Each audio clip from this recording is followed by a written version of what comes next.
Ikaze mu makuru dukomereje mu burezi aho hari bamwe mu banyeshuri biga mu mashuri y'imyuga n'ubumenyingiro bavuga ko ubumenyi bahabwa batangiye kubyaza umusaruro ndetse babona ko guhanga umurimo nabyo bishoboka.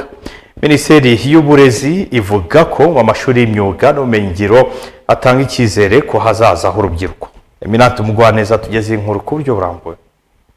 Ya mu rugo rw'umuntu nkaba nabasha kumwestarira robine, nkaba nabasha kwestara ikigega. Biragoye kuganira n'umwana muto ku ndoto ze z'ahazaza ngo akubwire ko zaba umubaji, umwubatsi, umukanishi mwiza cyangwa undi muhanga mu myuga itandukanye. Uzasanga bose barota kuba abaganga, abapilote, abaminisitiri ndetse n'abandi nk'abo.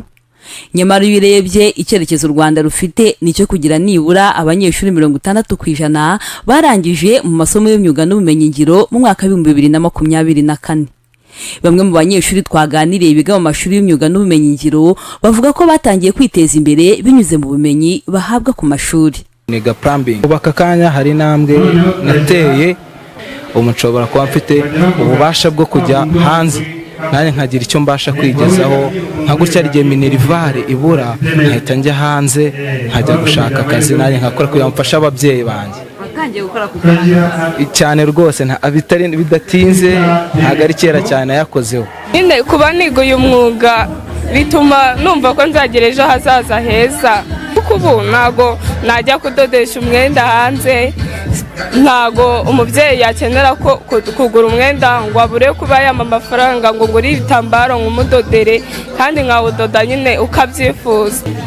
Abantu batinya ibintu by'imyuga njye mba numva nabagira inama yo gukanguka bakareba imbere. Umenye ubu ngubu mfite ntago nari nasoza kwiga, ariko najya hanze nkakora nkaba nabasha gukorera amafaranga. Umwuga kuri njyewe no mu mibereho yacu ya buri munsi bidufitiye umumaro munini cyane.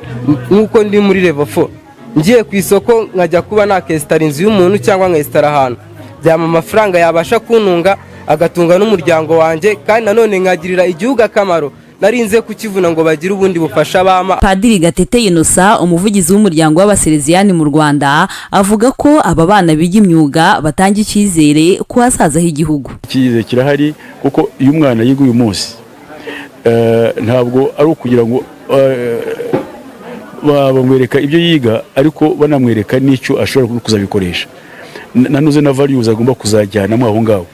Ibi ngibi bigatanga icyizere cy'uko ya gahunda igihugu cyacu kirimo zero vision u Rwanda rwihaye abangaba turebe uyu munsi bazabihagazemo neza. Minisitiri w'Uburezi Twagirayezu Gaspard avuga ko amashuri y'imyuga n'ubumenyingiro atanga icyizere ku hazaza h'urubyiruko. Ndetse n'abanyeshuri biga technique nabo abenshi bari kurangiza nyuma y'uko gahunda zabo zivuguruwe.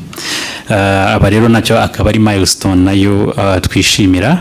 Kuri ubu mu Rwanda habarurwa amashuri y'imyuga n'ubumenyingiro asaga 260 ya leta n'ayabigenga 193. Ubushakashatsi buheruka bwakozwe na Minisiteri y'Uburezi mu mwaka wa 2019 bugaragaza ko nibura abanyeshuri bagera kuri 66 basoje mu mashuri y'imyuga n'ubumenyingiro bahita babona imirimo. Eminante Umugwaneza, Flash TV.